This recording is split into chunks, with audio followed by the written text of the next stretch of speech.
আসসালামু আলাইকুম দর্শক বন্ধুরা, এই সেই সাহারা মরুভূমি যেটা কিনা আফ্রিকা মহাদেশে অবস্থিত। এই সাহারা মরুভূমিতে তেল ও গ্যাসের কোনো বিকল্প নাই। এই আমরা সেই সাহারার এই খনিজে কাম করি। এখানে আমাদের কর্মসংস্থান এই জায়গাতে গ্যাস এবং পেট্রোল মজুদ রয়েছে। এটাই সেই জায়গা যেখানে আমরা কাজ করি। এই যে এখানে সাপ্লাই, এখানে ফিল্টার হয়, এই যে পাইপ দেখা যাচ্ছে এগুলোতে ফিল্টার হয়।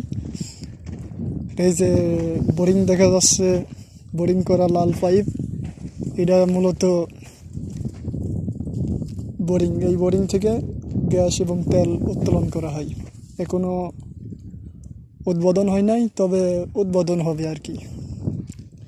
কাজের শেষ পর্যায়ে আছি, কিছুদিনের মধ্যে উদ্বোধন হবে।